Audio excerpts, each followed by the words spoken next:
ಸ್ವಾಗತ ನಿಮ್ಮೆಲ್ಲರಿಗೂ ಬ್ಯಾಂಕ್ ವೇದ ಯೂಟ್ಯೂಬ್ ಚಾನಲ್ಗೆ. ಇವತ್ತು ತುಂಬ ಇಂಪಾರ್ಟೆಂಟ್ ಆಗಿರ್ತಕ್ಕಂಥದ್ದು, ನಮಗೆ ಎಲ್ಲರಿಗೂ ಯೂಸ್ಫುಲ್ ಆಗಿರ್ತಕ್ಕಂಥದ್ದು ನಾವು ಕಲಿಯೋಣ. ಎಲ್ಲರೂ ಹೇಳಲ್ಲ ಯಾವ ರೀತಿ ನಾವು ಮಾರ್ಕ್ ಟೆಸ್ಟ್ನ ಅನಾಲಿಸಿಸ್ ಮಾಡ್ತೀವಿ. ಅದು ನಾವು ಬ್ಯಾಂಕ್ ಎಕ್ಸಾಮ್ನಲ್ಲಿ ಮಾರ್ಕ್ ಟೆಸ್ಟ್ ಆನ್ಲೈನ್ನಲ್ಲಿ ಎಕ್ಸಾಮ್ ಬರಿತೀವಿ. ಎಲ್ಲರೂ ಹೇಳ್ತಾರೆ ಮಾರ್ಕ್ ಅನಾಲಿಸಿಸ್ ಮಾಡ್ಕೋಬೇಕು. ಹೌದು, 100% ಇದು ನಮಗೆ ಮಾಡಲೇಬೇಕು. ಯಾಕಂದರೆ ನಮ್ಮ ಮಾರ್ಕ್ ಟೆಸ್ಟ್ ಬರಿತಾ ನಾವು ಏನು ಮಾಡಬೇಕು, ಯಾವ ಥರ ಅನಾಲಿಸಿಸ್ ಮಾಡಬೇಕು, ಅನಾಲಿಸಿಸ್ ಮಾಡಿದ ಮೇಲೆ ನಮ್ಮಲ್ಲಿರ್ತಕ್ಕಂಥ ಅದು ತಪ್ಪು ಸರಿ ಎಲ್ಲ ಗೊತ್ತಾಗುತ್ತೆ. ಮತ್ತು ನಮ್ಮ ಸ್ಕೋರ್ ಹೆಚ್ಚಾಗೋಕ್ಕೂ ಕೂಡ ನಮ್ಮ ಅನಾಲಿಸಿಸ್ ಭಾಳ ಮುಖ್ಯ ಆಗುತ್ತೆ. ಅದಕ್ಕೆ ಇವತ್ತು ನಾವು ಕನ್ನಡದಲ್ಲಿ ಮಾರ್ಕ್ ಅನಾಲಿಸಿಸ್ ಹೇಗೆ ಮಾಡಬೇಕು ಅನ್ನೋದನ್ನು ತಿಳ್ಕೊಳ್ಳೋಣ. ನೀವು ಈ ಚಾನಲ್ಗೆ ಹೊಸದಾಗಿದ್ದರೆ ಈ ಬ್ಯಾಂಕ್ ವೇದ ಯೂಟ್ಯೂಬ್ ಚಾನಲನ್ನು ಸಬ್ಸ್ಕ್ರೈಬ್ ಮಾಡ್ಕೊಳ್ಳಿ, ಭಾಳ ಯೂಸ್ ಆಗುತ್ತೆ. ಮತ್ತು ಇವತ್ತು ನೋಡಿ, ಕನ್ನಡದಲ್ಲಿ ನಾವು ಬ್ಯಾಂಕಿಗೆ ಸಂಬಂಧಪಟ್ಟಿರ್ತಕ್ಕಂಥ ಮಾರ್ಕ್ ಅನಾಲಿಸಿಸ್ ಹೇಗೆ ಮಾಡಬೇಕು. ನಾವು ಈಗ ಮಾರ್ಕ್ ಟೆಸ್ಟ್ ಅನಾಲಿಸಿಸ್ನ ಮೇನಾಗಿ ತಿಳ್ಕೋಬೇಕು. ಯಾವುದಕ್ಕೋಸ್ಕರ ಮಾಡಬೇಕಂದ್ರೆ ನಾವು ಸ್ಕೋರ್ನ ಹೆಚ್ಚು ಮಾಡ್ಕೊಳ್ಳೋಕ್ಕೆ, ಮತ್ತು ನಾವು ತಪ್ಪುಗಳನ್ನು ತಿದ್ಕೊಳ್ಳೋಕ್ಕೆ, ನಮ್ಮ ಸ್ಕೋರ್ನ ಹೆಚ್ಚಿಗೆ ಮಾಡಿ ಮಾರ್ಕ್ಸ್ ಹೆಚ್ಚಿಗೆ ಮಾಡ್ಕೊಳ್ಳೋಕ್ಕೆ ನಮಗೆ ಭಾಳ ಯೂಸ್ ಆಗುತ್ತೆ. ಹೌದಾ? ಬ್ಯಾಂಕ್ ಎಕ್ಸಾಮ್ಗೆ ಭಾಳ ಮುಖ್ಯ ಆಗಿರ್ತಕ್ಕಂಥದ್ದು ನಾವು ಮಾರ್ಕ್ ಅನಾಲಿಸಿಸ್. ಹೌದಾ? ಇದು ಭಾಳ ಇಂಪಾರ್ಟೆಂಟ್ ಆಗಿರುತ್ತೆ. ನೀವು ಪೂರ್ತಿಯಾಗಿ ವಿಡಿಯೋನ ನೋಡಿ ಏನೋ ಒಂದು ಕಲಿತು ಹೋಗ್ತೀರಾ. ನೀವು ಕಾಮೆಂಟ್ ಕೂಡ ಮಾಡ್ತೀರಾ, ಹೌದು ನಾನು ಕಲ್ತಿದ್ದೀನಿ ಅಂತ. ನೋಡಿ, ಮಾರ್ಕ್ ಅನಾಲಿಸಿಸ್ ನಾವು ಹೇಗೆ ಮಾಡಬೇಕನ್ನೋದನ್ನು ಫಸ್ಟು ನಾವು ಈ ಒಂದು ಟೆಸ್ಟನ್ನು ತಗೋತೀನಿ. ಯಾವುದೇ ಆಗಿರಲಿ, IBPS ಕ್ಲರ್ಕ್ ಆಗಿರಲಿ, RRB ಕ್ಲರ್ಕ್ ಆಗಿರಲಿ, SBI PO ಕ್ಲರ್ಕ್ ಫಿಲಿಮ್ಸ್ ಆಗಿರಲಿ, ಯಾವುದೇ ರೀತಿ ಫಿಲಿಮ್ಸ್ ಎಕ್ಸಾಮ್ ಆಗಿರಲಿ, ಮೇನ್ಸ್ ಎಕ್ಸಾಮ್ ಆಗಿರಲಿ, ನಾನು ಈಗ ಯಾವುದೋ ಒಂದು ಟೆಸ್ಟ್ ಬರ್ತೀನಿ ಅನ್ಕೋರಿ. IBPS ಕ್ಲರ್ಕಲ್ಲಿ ನಾವು 3 ಸೆಕ್ಷನ್ ನೋಡ್ತೀವಿ. ಸೆಕ್ಷನಲ್ ಟೆಸ್ಟ್ ನೋಡ್ತೀವಿ. ಅದರಲ್ಲಿ ನಾವು ಸೆಕ್ಷನಲ್ ಟೆಸ್ಟನ್ನು ಕೂಡ ನಾವು ಅನಾಲಿಸಿಸ್ ಮಾಡಬೇಕು. ಯಾವ ಥರ ಮಾಡಬೇಕು, ಯಾವ ಥರ ಇಲ್ಲ, ಅದನ್ನು ನಾವು ಕಲ್ತ್ಕೋಬೇಕು. ಪ್ರತಿಯೊಂದಕ್ಕೂ ಈ ವಿಡಿಯೋ ಯೂಸ್ ಆಗುತ್ತೆ. ಮಾರ್ಕ್ ಅನಾಲಿಸಿಸ್ ಬಗ್ಗೆ ನೀವು ಬೇರೆ ಕಡೆ ನೋಡೋದೇ ಬೇಡ.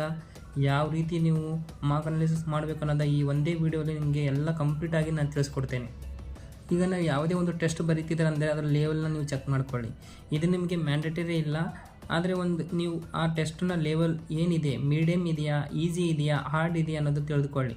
ಫಸ್ಟು ನೀವು ಈಸಿಯಿಂದ ಸ್ಟಾರ್ಟ್ ಮಾಡಿ, ಆಮೇಲೆ ಮೀಡಿಯಮ್, ಆಮೇಲೆ ನೀವು ಹಾರ್ಡ್ನ ಆ ಥರ ನೀವು ಅಟೆಂಪ್ಟ್ ಮಾಡ್ಕೊಂಡು ಹೋಗಿ.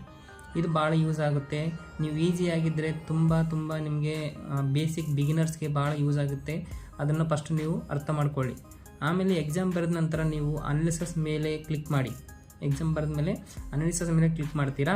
ಅಲ್ಲಿ ನಿಮಗೆ ಇಂಪಾರ್ಟೆಂಟ್ ಏನಾಗಿರುತ್ತೆ ಅಂದರೆ 100% ನಿಮ್ಗೆ ಯೂಸ್ ಆಗತಕ್ಕಂಥದ್ದೇನು, ಪರ್ಸೆಂಟೈಲ್. ಇದು ಭಾಳ ಮುಖ್ಯ ಆಗುತ್ತೆ. ನೀವು ಪರ್ಸೆಂಟೈಲ್ನ ನೋಡ್ಕೋಬೇಕು. ಯಾಕಂದರೆ ನಾವು ಎಕ್ಸಾಮ್ ಬರೆದ ಮೇಲೆ ನಮ್ಮಲ್ಲಿರ್ತಕ್ಕಂತಹ ಕೆಪಾಸಿಟಿ, ಎಕ್ಸಾಮ್ ಬರೀ ಕೆಪಾಸಿಟಿ ಹೇಗಿರುತ್ತೆ ಅಂದರೆ ನಾವು ಯಾವ ರೀತಿ ಎಷ್ಟು ಮುಂದೆ ಇದ್ದೀವಿ, ಅಂದರೆ ನಮ್ಮದು ಕಾಂಪಿಟೇಷನ್ ಫೀಲ್ಡಲ್ಲಿ ಯಾವ ರೀತಿ ನಾವು ಹೋಗ್ತಾ ಇದ್ದೀವಿ. ಅಂದರೆ ಆ ಕಾಂಪಿಟೇಷನಲ್ಲಿ ಎಲ್ಲರಿಗಿಂತ ನಾನು ಮುಂದೆ ಇದ್ದೀನಾ, ಹಿಂದೆ ಇದ್ದೀನಾ, ಹೌದಾ, ನನ್ನ ತಯಾರಿ ಚೆನ್ನಾಗಿದೆಯಾ ಇಲ್ಲ ಅನ್ನೋಕ್ಕೆ ನೋಡಿ, ನಿಮ್ಮ ಕೆಪಾಸಿಟಿ ಬಗ್ಗೆ ತಿಳಿಸುತ್ತೆ ಈ ಪರ್ಸೆಂಟೇಜ್ ಅನ್ನೋದು. ಮತ್ತು ನೀವು ಎಷ್ಟು ಮುಂದೆ ಇದ್ದೀರಿ ಅನ್ನೋದು ತಿಳಿಸುತ್ತೆ ಸ್ಕೋರಿಂಗ್ನಲ್ಲಿ. ಮತ್ತು ನಿಮ್ಮ ಪ್ರಾಕ್ಟೀಸ್ ಬೆಳವಣಿಗೆ ಹೇಗಿದೆ, ನನ್ನ ಪ್ರಾಕ್ಟೀಸ್ ಅಷ್ಟೇ ಇದೆಯಾ ಇಲ್ಲ ಚೇಂಜ್ ಆಗ್ತಿದೆಯಾ ಅನ್ನೋದು ಬಹಳ ಮುಖ್ಯ ಆಗುತ್ತೆ. ಅದು ಕೂಡ ನಿಮಗೆ ತಿಳಿಯುತ್ತೆ. ನಂತರ ನಿಮಗೆ ತಿಳಿಯಬೇಕಾಗಿರ್ತಂಥದ್ದು ಪರ್ಸೆಂಟೈಲು. ನೀವು ಸ್ಟಾರ್ಟಿಂಗಲ್ಲಿ ಪರ್ಸೆಂಟೈಲ್ ನೋಡ್ಕೊಳ್ಳಿ.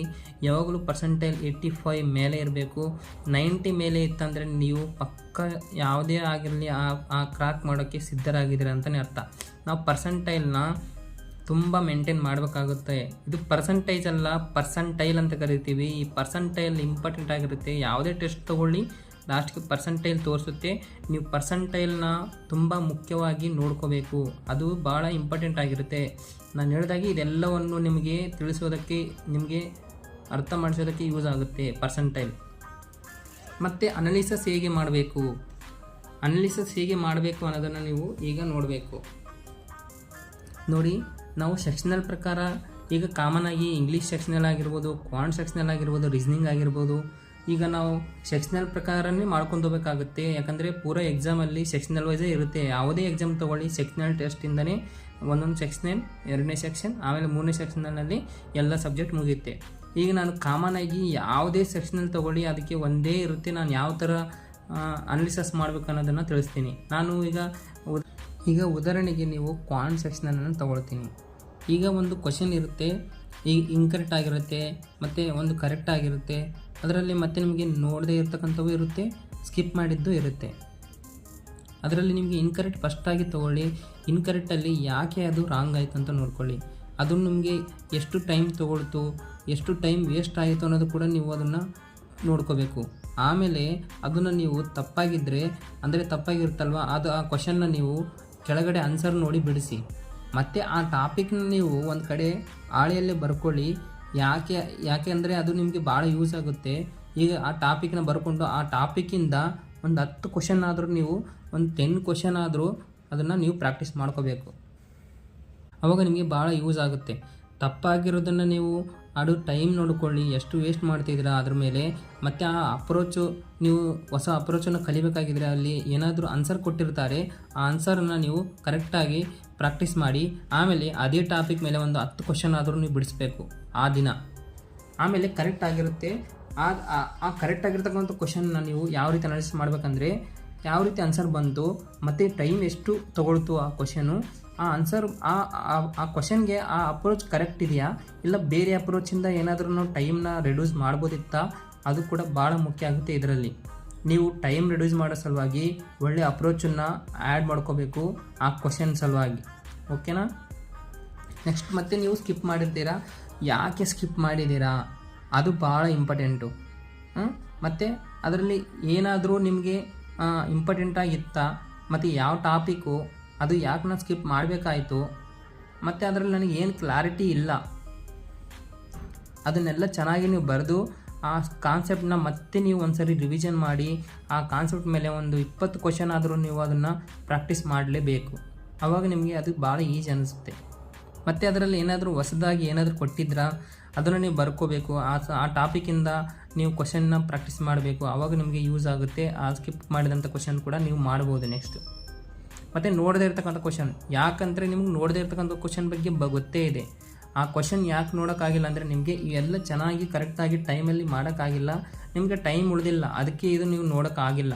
ಮತ್ತು ಇವನ್ನ ಕೂಡ ನೀವು ಪ್ರಾಕ್ಟೀಸ್ ಮಾಡಬೇಕು. ಆನ್ಸರ್ ನೋಡಿ ಚೆನ್ನಾಗಿ ಪ್ರಾಕ್ಟೀಸ್ ಮಾಡಿ, ಒಂದು ಕಡೆ ಚೆನ್ನಾಗಿ ಅರ್ಥ ಮಾಡ್ಕೊಳ್ಳಿ, ಕ್ವಶನ್ನ ಆನ್ಸರ್ ಮಾಡಿ ಚೆನ್ನಾಗಿ ಬರೆದ್ರೆ ಅವಾಗ ನಿಮಗೆ ಯೂಸ್ ಆಗುತ್ತೆ.